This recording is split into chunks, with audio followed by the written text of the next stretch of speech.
Falten 19 minuts perquè siguin les 9 del matí. Són 19 minuts que avui invertirem a conversar amb Alberto Garzón. Bon dia i benvingut. Hola, buenos días, muchas gracias. Bienvenido. Alberto Garzón és candidat d'Esquerra Unida a la presidència del govern espanyol y actualment és diputat a las Corts Españolas. Nosotros siempre hacemos una pregunta del día que apela a los espectadores.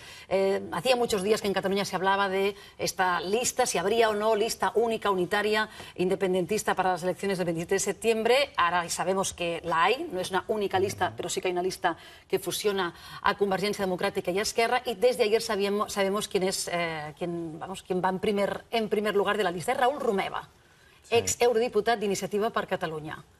¿Qué le sembla? ¿Qué le parece? Bueno, a mí me sorprendió enormemente conocer esa noticia, ¿no? Yo no conozco a Raül Romeva, pasa que es verdad que sabía que había sido eurodiputado hace unos años, durante 10 años me parece que estuvo, ¿no? Me sorprende mucho porque una cosa es el nacionalismo de izquierdas, que tiene una base popular, que tiene una base muy arraigada en el territorio, que tiene una tradición, es heredero de la tradición republicana, en la que en última instancia hay una relación muy estrecha entre el político y el ciudadano. De hecho, el concepto nacionalización, de volver al común, de volver al ciudadano, es decir, hablamos de un nacionalismo de izquierda muy vinculado al territorio, mientras que el nacionalismo de derecha se ha caracterizado siempre por un elitismo, por una concepción profundamente elitista de la política. Y cuando ves a alguien que ha pretendido estar en esa izquierda, facilitar, porque eso es lo que se va a intentar, que Artur Mas sea de nuevo el presidente de la Generalitat, pues te llevas una sorpresa. Te llevas una sorpresa y como mínimo te quedas planteando si no hay profundas incoherencias. Raül Romeva ha hecho un tránsito, que lo ha explicado él muchas veces, lo digo porque Iniciativa estaba desde el 2010 hasta hace relativamente poco en el derecho a decidir, y Raül Romeva dejó el partido en un momento dado cuando Iniciativa se descolgó de ese derecho a decidir. Ayer Dolors Camats, en la línea de lo que usted dice, eso quiere decir que realmente la candidatura, la posible confluencia de izquierdas, es lo que hace temer que esa candidatura por la independencia no sea la ganadora. ¿Usted cree que hay ganas, con la figura de Raül Romeva, de combatir esa posible otra candidatura de confluencia de izquierda? Yo estoy de acuerdo. Creo que Artur Mas esto hace 6 meses no se lo hubiera imaginado. Lo que ocurre es que ha estado reaccionando frente a los buenos movimientos tácticos y de contenido y de profundidad de una izquierda que se está organizando de forma colectiva para ganar la institución, y que tenemos el precedente del 24M de Barcelona en Comú, un precedente en el que se ha podido quitar del gobierno a Convergencia y se ha dado a la gente más sencilla. Yo creo que las discrepancias de Romeva con Iniciativa son algo que tienen que valorar desde luego en Iniciativa, pero yo no estoy de acuerdo en el hecho de que Iniciativa no esté a favor del derecho a decidir, porque también estamos incluso nosotros a favor del derecho a decidir. De Izquierda Unida somos la única fuerza de ámbito estatal que votó a favor de la consulta aquí en Cataluña, y en ese sentido esa no puede ser la discrepancia fundamental, tiene que haber otra serie de cuestiones, y por eso apuntaba la sorpresa porque esa lista, que es una lista de reacción frente a lo que se está concibiendo, ya no solo en Cataluña, sino en todo el Estado, al final es una lista que tiene como objetivo mantener a Mas de presidente. Por eso, más allá de la decoración que se le puede hacer, el objetivo es bastante claro. Pero esa lista de una posible confluencia de diferentes fuerzas ideológicamente distintas, pero con el objetivo común de la independencia, lo digo porque aquí el chup-chup que diem sobre esa lista hace muchos meses que dura, le diría que incluso años antes de que se hablara de confluencias o que se configuraran confluencias de izquierda. O sea, ese debate de si una lista única era la mejor manera de concurrir a unas elecciones a las que unos partidos le quieren dar un debate plebiscitario es un poco anterior a que hubiera una competencia, una hipotética competencia de un frente de izquierdas. Claro, es anterior la sensación, el sentimiento, pero el diseño concreto en el que finalmente, digamos, cristaliza con un candidato que no es Artur Mas, eso es resultado clarísimo de lo que ha sido la confluencia de izquierdas, porque si no, a lo mejor si hubieran estado intentando construir una lista unitaria, pero con Artur Mas a la cabeza, que era lo que siempre pretendió él desde el primer momento. Lo que ocurre es que últimamente lo que cambia el Estado en una semana lo que antes pasaba en un año. Entonces los ritmos son muy acelerados y eso obliga, pues, por ejemplo, la semana pasada escuchábamos como en un debate muy encendido la posibilidad de que fuera una lista de solo ciudadanos sin ningún político. Esto hubiera sido inconcebible hace un año. En la propia Convergencia hubiera sido inconcebible. Entonces este tipo de debates son resultado de lo que se está moviendo en el suelo. Usted ha recordado ahora una verdad, que es que Izquierda Unida es el único partido en el Congreso español que votó a favor del dret a decidir, a favor de que se pudiera articular una manera de consultar sobre su propio futuro como sujeto político a los catalanes. En ese sentido, el programa electoral con el cual, ahora miremos de saber cómo va a concurrir Izquierda Unida a esas elecciones generales, pero ¿cómo se plasma eso sobre el papel? ¿Ustedes eso cómo lo escribirán? Si es que lo escriben, ¿eh? Sí, nosotros somos una fuerza federalista, por lo tanto concebimos que la solución a todos los problemas identitarios que se generan, que son reales, pasa por el diálogo, por la política y por una nueva forma del modelo de Estado que sea federal, pero que respete el derecho a autodeterminación, que eso para nosotros es fundamental en la medida en que es un principio democrático, que tiene que ser aplicado. Por eso nosotros lo que hemos votado, y en consecuencia, es que se pueda votar en una consulta sencillamente para que el pueblo catalán se exprese, igual que el pueblo catalán, cualquier otro pueblo del conjunto de Europa que tenga la capacidad de expresarse para conocer realmente cuál es el futuro que quieren organizarse. Y después ya el contenido de lo que nosotros votaríamos en eso es una cuestión totalmente ajena, pero el derecho a autodeterminación hay que respetarse y eso significa habilitar instrumentos para que se pueda posicionar el pueblo. Usted, no ahora, sino supongo que desde hace tiempo, va por España y entiendo que cuenta lo mismo aquí que en Zamora, que en A Coruña o que en Sevilla. ¿Este discurso o esta posición de Izquierda Unida respecto al derecho a autodeterminación le ha traído algún problema? ¿Ha tenido que explicarse más en sitios que otros? ¿Qué es lo que usted Hombre, palpa? Honestamente me he tenido que explicar muchísimo. ¿Por qué? Porque entre otras cosas yo soy de Málaga, entonces allí las cosas se entienden de una forma muy diferente. Tenemos un país que ha vivido una dictadura de 40 años en la que ha sido un centralismo y un anticatalanismo que ha penetrado mucho en las conciencias del pueblo y eso hace falta mucha pedagogía para ir resolviéndolo y para volver a los valores del republicanismo, de la izquierda que representaba y respetaba los derechos de los pueblos. Yo creo que se ha hecho mucho trabajo en ese sentido, la posición de Izquierda Unida es muy clara, es muy nítida, la que acababa de expresar yo, y en este momento se defiende, por supuesto, lo mismo en todas partes. Sigue habiendo mucho debate, tiene que haber mucho debate y probablemente lo haya de aquí en el futuro mucho debate en ese sentido, pero yo creo que es sano porque estamos huyendo de una época oscura en la que ni siquiera se podía debatir de esto. Usted ahora ha planteado cuál es su posición, lo digo para mirar a ver cómo lo presenta la izquierda en general, ¿eh? Podemos habla de un proceso constituyente, el PSOE propone una reforma constitucional. En esas tres posturas de tres partidos situados a la izquierda, ¿hay algún punto en común? ¿Hay alguna posibilidad de entenderse en un futuro para articular y dar salida a ese anhelo de una mayoría, si hablamos del derecho a decidir de la ciudadanía de Cataluña? Yo pienso que sí, además soy optimista en ese sentido. Nosotros somos partidarios de un proceso constituyente, no solo por la cuestión de identidad nacional, sino porque queremos tener derecho a decidir absolutamente todo. Y absolutamente todo tiene que ver con la economía, tiene que ver cómo se gestiona las redes institucionales, las instituciones, y todo eso implica un proceso constituyente desde abajo.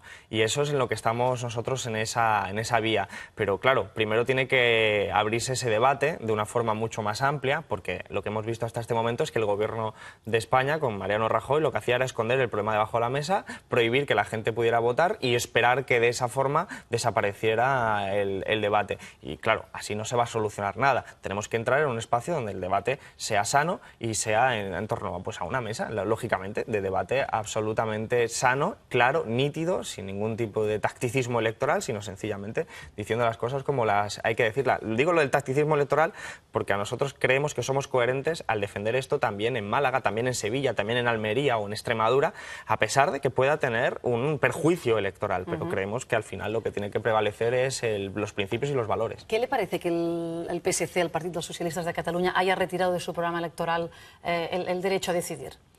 Bueno, yo procuro no meterme en las cuestiones de otros partidos. Yo entiendo que a lo mejor eso es una cuestión que tiene con respecto al Partido Socialista Obrero Español, el PSOE, y tendrán algún tipo bueno, siempre han estado limando diferencias y supongo que esto será el resultado de ese tipo de conversaciones.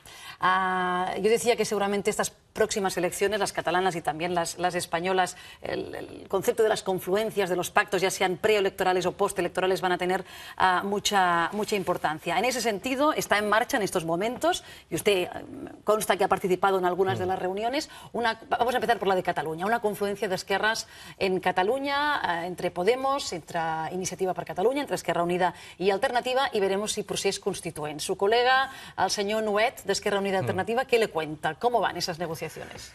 Bueno, lo que me cuenta es que van bastante bien, y que hay que ser optimista con la posibilidad de que efectivamente finalmente haya encima de la mesa una candidatura unitaria para las elecciones autonómicas de Cataluña, con un espacio de encuentro donde estemos todos, las formaciones, los ciudadanos, los movimientos sociales muy cómodos para aplicar un programa que pueda ganar a imagen y semejanza de lo que ha pasado el 24M, no solo en Barcelona, sino también Zaragoza, Madrid, Santiago, Coruña, Ferrol, que han sido candidaturas unitarias que han permitido pues ganar unas ciudades que hacían mucho tiempo, si es que alguna vez habían tenido en manos de lo que podíamos llamar la izquierda. Y en ese sentido, eso yo creo que es una enseñanza que hay que extender. Es decir, si finalmente hay un acuerdo en Cataluña para las autonómicas de esta forma, en un espacio cómodo en el que estamos todos y todas, porque es el único instrumento posible para ganar unas elecciones, sabiendo además que son unas elecciones no cualquiera, sino en la que se disputa un nuevo orden social, en el que se va a delimitar y definir cómo es la sociedad de aquí a 30 años, en ese sentido, esa experiencia debería replicarse. Y si tenemos una marea, políticamente hablando, en Cataluña, tendría que haber una marea también del pueblo gallego, una marea del pueblo andaluz y una marea en todas partes de Europa para poder construir una sociedad más justa. ¿Quién debe encabezar esa lista? Porque parece que la discusión, los nombres acaban siendo importantes, lo han sido en el caso de esta lista independentista que ahora hablábamos, parece que también lo deben ser para esta otra porque hay candidatos que han ganado sus respectivas primarias, pero parece ser que se está buscando otro. Bueno, eso lo tienen que decidir, lógicamente, el pueblo catalán y, concretamente, las personas que participan en ese proceso. Yo creo que la línea que están buscando es muy correcta, que es la de una persona que se sienta cómoda en todas las fuerzas sociales y políticas. Eso no está exento de dificultades, al contrario, es algo complicado de encontrar, pero que si se acierta con la clave, estamos hablando de un momento político en el que las candidaturas suman para multiplicar, pero donde el perfil del que encabeza o la que encabeza también añade pues un plus que yo creo que en el caso de Ada Colau con el Ayuntamiento de Barcelona pues ha sido un ejemplo muy claro de que eso también permite maximizar las opciones de victoria. Joan Coscubiela, quien usted conoce Sí. bien, ¿sería un buen cabeza de lista? A mí, todas las personas que ahora mismo os han escuchado como primeras listas, primeros cabezas de lista por cada una de las formaciones, me parecen extraordinarias personas con un compromiso social profundamente consolidado. El caso de Coscubiela, el caso de Coscubiela, perdón, el caso de Nuet y otros tantos. Lo que pasa que es que al final son ellos, las personas que están en la negociación, quienes tienen que decidir quién es el que encabece. Pero a mí me parece que la línea está muy bien marcada, a falta de saber efectivamente el nombre de la persona. Esta alianza, que parece bastante avanzada, a falta de conocer quién lo encabeza, no está siendo posible de momento y hay una cierta turbulencia, esa replicación a nivel estatal, a nivel español. ¿Podemos, Izquierda Unida, están condenados a entenderse? Bueno, yo pienso que es lo necesario para la sociedad, pero no solo Podemos e Izquierda Unida, esto no es un problema de organizaciones, es un problema de la propia sociedad. Es decir, si nosotros no caminamos hacia una candidatura unitaria en diciembre, que parece que van a ser allí las elecciones, pues está claro que nos presentaremos por separado. Y por separado Podemos puede sacar un buen resultado, como dicen las encuestas, en torno a un 15%. Nosotros también sacaremos un resultado que nos permita tener un grupo parlamentario, que nos permita sobrevivir, pero en última instancia quien ganará será el bipartidismo. Por lo tanto, la alternativa para que eso no suceda y para que no perdamos 30 años de nuestra historia de aquí en adelante, se trata de colaborar y cooperar conjuntamente. Eso tiene muchas dificultades y está encontrando muchos retos, como sabemos en las últimas semanas, pero hemos declarado que nos vamos a dejar la piel para intentar que todas las fuerzas sociales, políticas, que van más allá de Podemos y van más allá de Izquierda Unida, creo que no es un problema de siglas, tengamos que ponernos de acuerdo en 10 puntos, 15 puntos, ponernos de acuerdo en una metodología y trabajar conjuntamente para que el bipartidismo no siga gobernando. ¿Cuál es la dificultad, señor Garzón? Es decir, ¿por qué estas negociaciones están ahora mismo obstruidas? ¿O son tan difíciles, como usted dice? Bueno, en la experiencia del 24M nos ha indicado que las dificultades no suelen estar en los programas, suelen estar más en otros elementos de ámbito jurídico, a veces en las personas. ¿En el factor humano? Puede ser. Y otras veces en el ámbito jurídico, en la forma en la que te presentas a las elecciones o incluso la sigla. En este momento nos estamos encontrando con dificultades en conversaciones pues porque hay una concepción de la unidad popular de una forma diferente. Nosotros entendemos que la unidad popular tiene que construirse desde abajo, de forma participativa, en un espacio en el que todo el mundo esté cómodo. gráficamente, como si fuera una plaza pública abierta a todo el mundo, donde va llegando la gente de Podemos, la gente de Izquierda Unida, la gente de ECO, la gente de ANOVA, la gente de los movimientos sociales, ciudadanos, ciudadanas sin adscripción política, y todos nosotros y nosotras nos ponemos de acuerdo en un programa y colaboramos. Eso es para mí la unidad popular, que es lo que eran las mareas en defensa de los servicios públicos, parar desahucios. Eso es una unidad popular también en el ámbito electoral. Pero Podemos, por ejemplo, en este mismo momento tiene una concepción distinta. Tiene un proceso abierto interno en el que están planteando un tipo de confluencias que son selectivas. Y yo, honestamente, no comparto... ¿A usted le seleccionaron, le propusieron ir?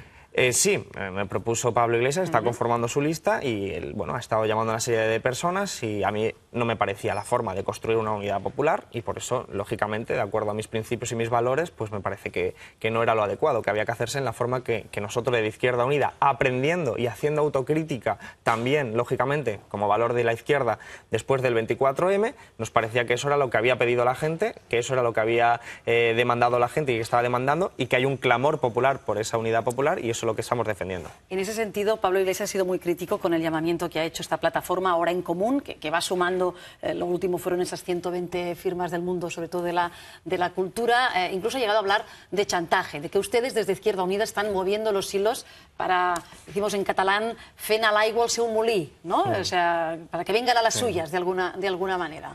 ¿Usted está moviendo los hilos de Ahora en Común? Bueno, lógicamente no. O sea, la respuesta a eso es no, porque Ahora en Común es una iniciativa ciudadana que tiene un manifiesto en el que nosotros nos enteramos. Bueno, yo me enteré un par de días antes porque mi hermano mismo había firmado ese manifiesto y después el día de la presentación lo leí, me recordó mucho a la esencia y el espíritu del 15M y me pareció muy interesante y además muy en la línea de lo que nosotros estábamos defendiendo, pero el manifiesto estaba firmado fundamentalmente por gente de candidaturas de Unidad Popular y sobre todo por gente de Podemos. Por lo tanto, pretender que eso es una iniciativa de Izquierda Unida es alejarse mucho de la realidad. Lo que ocurre es que es un clamor popular. Quiero decir, yo voy por la calle y la gente lo que nos dice es tenéis que uniros, porque si no os unís... ¿Eso es lo mismo que dicen los independentistas?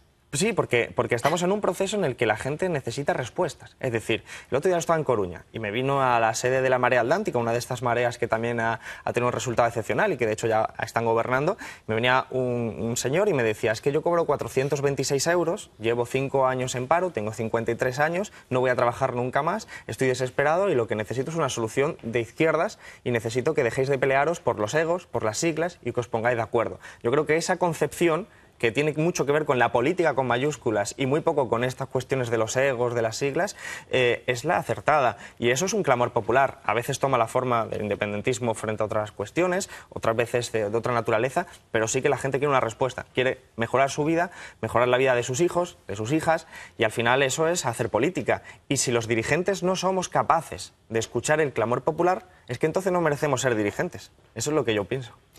En estos momentos hay dos motores muy potentes de cambio o de posible cambio en toda España. Una es sin duda el que nace en Cataluña, hasta ahora muy monopolizado por el movimiento efectivamente favorable, primero al derecho a decidir, ahora ya directamente por no haber podido celebrar ese referéndum a forzar hacia la independencia. Es verdad que está surgiendo también el debate sobre lo que defiende la confluencia de izquierdas y a nivel del Estado español, básicamente ese movimiento que podríamos resumir en ese Ahora en Común, esas iniciativas de confluencia de izquierdas. Esos dos motores de cambio que generan ilusión por motivos distintos, que generan, que arrastran a muchísima gente, ¿entran en competencia o pueden ser aliados?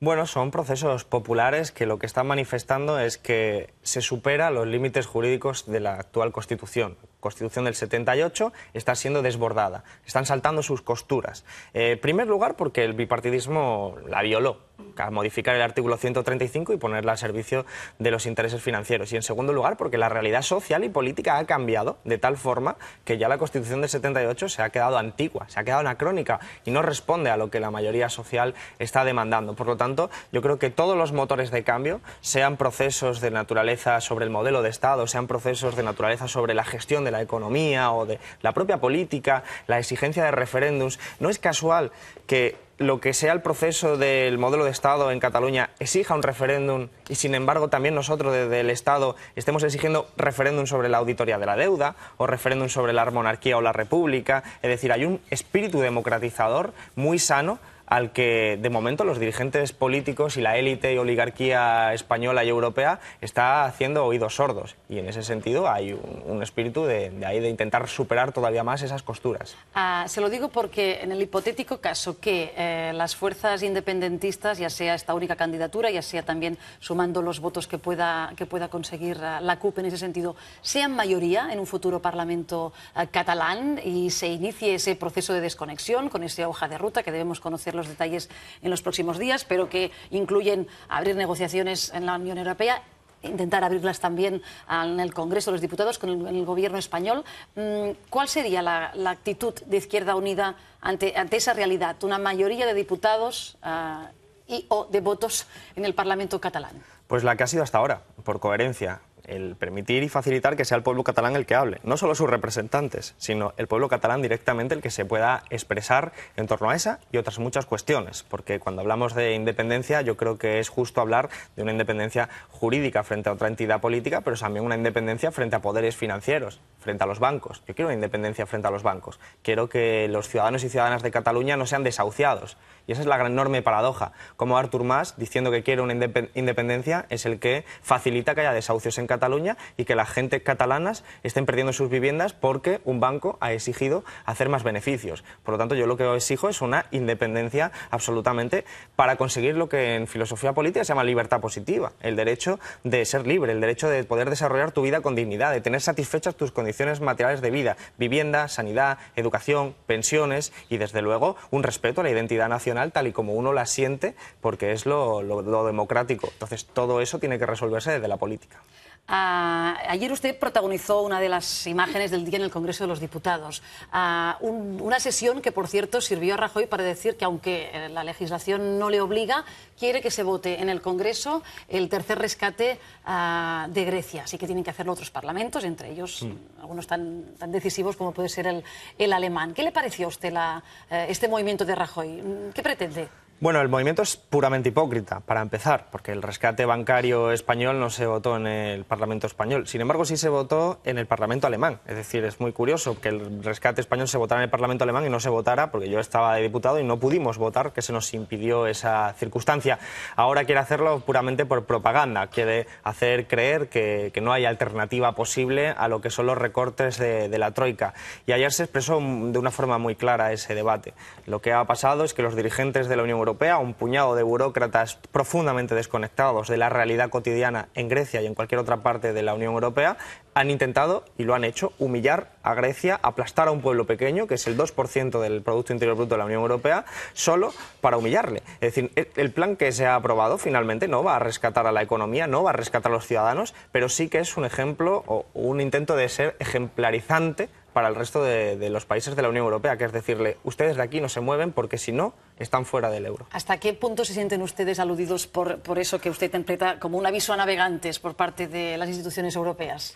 Profundamente, porque es la recuperación de la frase de Margaret Thatcher del no hay alternativa. No hay alternativa, pero que en realidad sí la hay. Lo que pasa es que están construyendo una Unión Europea profundamente antidemocrática, una hidra, un monstruo de muchas cabezas que está cerrando cualquier alternativa al neoliberalismo. Y cuando de repente aparece un gobierno digno que tras 6 años de recortes y de no recuperar la economía, una economía intervenida por el Fondo Monetario Internacional, y este gobierno digno propone un camino diferente, entonces todo se posiciona para humillar a ese gobierno y para humillar al pueblo griego. Entonces es un aviso muy claro desde una posición ideológica, la posición ideológica de os tenéis que aguantar porque en este momento en la Unión Europea os sobra la sanidad pública, os sobra la educación pública, os sobran las pensiones, os sobran las islas que tenéis que vender, os sobran las empresas públicas que queden. Es decir, es un proyecto civilizatorio, es un proyecto ideológico que no quiere que tenga una respuesta. Y claro, han intentado cerrar la respuesta en Grecia porque Grecia es el 2% del Producto Interior Bruto, pero España es el 12%. Y si en España tenemos la capacidad de tener una candidatura unitaria de izquierdas para las generales, pues tendremos la capacidad también de tener una correlación de fuerzas mayor para apoyar al pueblo hermano griego. ¿Usted es economista? ¿Usted cree que se acabará rompiendo el euro, señor Garzón? Yo creo que el euro nace con enormes dificultades, de hecho, incluso una que es muy fácil de entender por todas las personas que nos estarán viendo. Es un club donde puedes entrar y no está previsto que puedas salir, por lo tanto, nadie en su sano juicio entraría en un club de esa naturaleza. Ha sido construido de forma muy interesada a favor de los intereses de las empresas financieras alemanas. Una Unión Europea que se construye fundamentalmente para globalizar las finanzas, para globalizar el espacio monetario, pero no globaliza la política, no globaliza la fiscalidad, no globaliza el gobierno, al final lo que tenemos es una serie de contradicciones que pueden acabar explotando. Yo sí creo que este fin de semana se ha iniciado el principio del fin de la Unión Europea, porque no se puede construir una comunidad política en contra de los ciudadanos. Y lo que ha ocurrido en Grecia ha sido que unos dirigentes, un puñado de burócratas, da igual de dónde sean y da igual el acento, por eso lo digo por lo de Guindos o el otro jefe del Eurogrupo, da igual el acento que tenga, pero que un puñado de burócratas al final han decidido que van a ponerse por encima de un pueblo entero. Y eso me parece que es una forma estupenda para el desastre. Le hemos visto a usted entregando un libro ayer a Mariano Rajoy, un libro de Keynes. ¿Qué le dijo Rajoy? Hemos incluso podido leer la dedicatoria que usted le hizo porque la ha colgado en Twitter. ¿Qué le dijo Mariano Rajoy? Bueno, simplemente me lo agradeció. Es un hombre de pocas palabras, así que me lo agradeció así. El ministro de Exteriores sí que me dijo, yo también quiero uno. Y lo que pasa es que yo solo llevaba uno, lógicamente, para la ocasión. Y a mí me parecía un símbolo relevante. Porque las consecuencias económicas de la paz. De la paz, sí. Escrito con posterioridad al Pacto de Versalles de 1919. Después de la Primera Guerra Mundial, a Alemania se le exigen una serie de reparaciones en ese Pacto de Versalles, en el que prácticamente hundían mucho más su economía. Y Keynes lo que mantenía era una posición de decir, si le exigís tantas reparaciones, si le humilláis de esta forma, nunca podrá recuperar su economía y la ciudadanía buscará una respuesta en aquel que pase primero, que fue Hitler. Por lo tanto, fue bastante claro a la hora de vislumbrar lo que venía después. Vino fascismo, vino la Segunda Guerra Mundial, todo porque se concentraron más en recuperar aquellas reparaciones, en recuperar y en humillar a un pueblo, en vez de pensar en positivo en medio y en largo plazo. Algo habremos aprendido, ¿no?, desde entonces. Pues por lo que estamos viendo, no, porque al final, ¿qué opina el pueblo griego cuando se encuentra que después de 6 años le cierran la puerta a la solidaridad, a la fraternidad? Porque el pueblo griego no es el responsable del despilfarro que ha habido en Grecia por sus gobernantes corruptos, que son, por cierto, a los que apoya Mariano Rajoy, a los que apoyaba Mario Draghi, que era el vicepresidente de Goldman Sachs, cuando se hicieron trampas contables en el gobierno de Grecia. ¿No hay responsabilidades compartidas en todo esto? Bueno, yo es que pienso, es como en España, ¿no? Cuando nos dicen, es que hemos vivido por encima de nuestras posibilidades. La mayoría de la gente solo ha querido acceder a una vivienda que estaba tan encarecida que tenía que endeudarse, o acceder a un coche para ir a trabajar. Eso no es vivir por encima de sus posibilidades. Vivir por encima de sus posibilidades son lo de las tarjetas Black, son las grandes empresas constructoras y, sobre todo, algo muy importante, que todos los que especularon en España, como en Grecia, lo hicieron con dinero. Y ese dinero procede de los bancos alemanes y franceses, que eso sí que se hicieron de oro durante la burbuja inmobiliaria y es a quien verdaderamente se ha rescatado ahora. Entonces, cuando se buscan las responsabilidades, no se puede buscar en el currito que se está ganando la vida y que no tiene privilegios. No tiene privilegios, lo que tiene es un intento de desarrollar su vida dignamente, pero otros que sí tienen privilegios son los que siguen gobernando. Alberto Garzón, saliendo de esta entrevista, no sé si inmediatamente o no, tiene una reunión con Ada Colau, con la alcaldesa de Barcelona. ¿Con qué orden del día? Bueno, lo que queremos es compartir reflexiones. Me parece muy interesante ver un poco cómo va el ayuntamiento desde que fue elegido ya el 24M hasta ahora, las dificultades, porque me parece, yo que me conozco las leyes de Montoro y sé que tiene las garras metidas en todas las administraciones públicas con unas competencias menores que el Estado, me parece muy relevante saber cuáles son las dificultades que están enfrentando o que van a enfrentar para aplicar un programa de beneficio de la mayoría social, porque creo que la conclusión automática es que se ha ganado Barcelona, estupendo, hay que ganar también la Generalitat, porque si no hay otra serie de competencias a las que no tienes acceso, y hay que ganar el Estado. Y hay que ganar el Estado porque si no va a seguir siendo Montoro quien puede cerrarte y ahogarte directamente en esos otros ámbitos competenciales. ¿En esta agenda de Alberto Garzón hay alguna otra reunión ya señalada con Pablo Iglesias? No, hemos quedado en seguir hablando, como con otras personas que tienen influencia en este proceso. Yo soy optimista, creo que finalmente tendremos unos espacios de diálogo entre Podemos, Izquierda Unida, ECUO y movimientos sociales para construir esa candidatura unitaria, porque creo que no es solo una cuestión de generosidad, en el término moral de la palabra, sino de inteligencia política. Porque sería un drama para la sociedad, insisto, vuelvo a lo que decía antes, un drama para la sociedad que por disensiones de carácter no político no llegáramos a colaborar conjuntamente, respetando nuestras autonomías, respetando nuestras independencias, pero colaborar. La política tiene que pasar de la competencia a la colaboración, a la cooperación. Son principios y valores que yo identifico en la izquierda que deben prevalecer para poder transformar este país. Y esta colaboración es muy distinta si se hace de manera preelectoral que si se hace con el compromiso de hacerlo después de las elecciones? ¿Esa es una opción?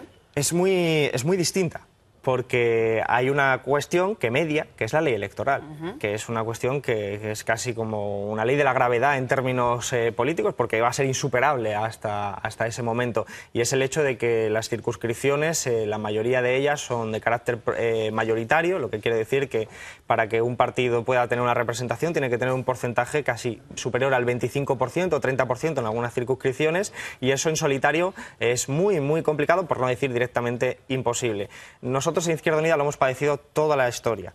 Julio Anguita consiguió sus mejores resultados con 21 diputados, y si hubiera sacado 5% más hubiéramos tenido 60 diputados. Es decir, hay un salto que se puede dar cuando se trabaja conjuntamente. Eso es lo que nosotros visualizamos, pero no queremos la unidad popular electoral por motivos tacticistas electorales, de haber hecho los cálculos, sino porque es un principio. Porque si hemos luchado juntos en la defensa de los servicios públicos, en la marea blanca, en la marea verde, hemos parado desahucios conjuntamente, sin preguntar al de al lado qué carné lleva en el bolsillo, ¿por qué no colaborar conjuntamente ahora en las instituciones? Esa filosofía que se ha hecho en Barcelona en Común, Zaragoza en Común, la marea atlántica, en Ahora Madrid, ha funcionado. ¿Por qué ahora negarse? ¿Por qué ahora taparse los ojos y decir que eso no se puede replicar en el Estado? Esa es la pregunta. Lo seguiremos. Alberto Garzón, muchas gracias por volver a Matins. La última vez que lo hizo llevaba un libro sobre el brazo, La Tercera República. Coincidió con la abdicación de... Sí, fue casualidad, no tenía ninguna información. Le hicieron la campanya de publicitat gratis i torna avui ja com a candidat a la Moncloa i com a diputat d'Izquierda Unida. Gràcies i bon dia. Moltíssimes gràcies. Que vagi molt bé. Són les 9:12 del matí. Li hem fet la pregunta del dia, la mateixa que farem ara a la taula. Com valoreu que Romeva encapçali la llista independentista conjunta? Avui la respondran el Jordi de Juan, la Mònica Sabata, el Toni Aire, a veure que no els veig, el Carles Capdevila i el Josep Maria Ureta. Avui també contem a primera hora a la tertúlia amb el professor, amb el catedràtic de Dret Constitucional, Xavier Arbós. Xavier Arbós, que moltes vegades l'hem portat al programa, sobretot quan estàvem en la feina d'interpretar les sentències del Tribunal Constitucional, avui ve perquè forma part d'aquest comitè de 14 experts que Pedro Sánchez, o a qui Pedro Sánchez ha encarregat elaborar la proposta de reforma de la nova Carta Magna i que està coordinat per un altre catedràtic de Dret Constitucional, en aquest cas Gregorio Cambra. Xavier Arbós ja ha participat en algunes d'aquestes reunions i tenim ganes que ens expliqui una mica, com ens explicava ara el mateix Alberto Garzón, quina és la proposta. ¿Ustedes tienen fe en esta propuesta de reforma constitucional del PSOE? Del PSOE no tenemos... No sé si fe es la palabra, es la que me ha salido. Bueno, a veces en política es casi una cuestión de fe, pero no tenemos ningún tipo de esperanza porque el PSOE pactó una reforma constitucional con el Partido Popular y fue la del 135. Entonces yo estoy abierto a hablar de reforma constitucional en cualquier caso, pero con los precedentes que tenemos, fe desde luego no existe. ¿Y conocen algo de los trabajos que están haciendo estos expertos o tienen algún...? No, sabemos un poco que se está trabajando sobre todo en el ámbito del modelo de Estado, pero no hemos tenido ningún papel ni nada encima de la mesa. Doncs mirarem d'averiguar alguna cosa ara amb el professor Arbós. Gràcies, Alberto Garzón.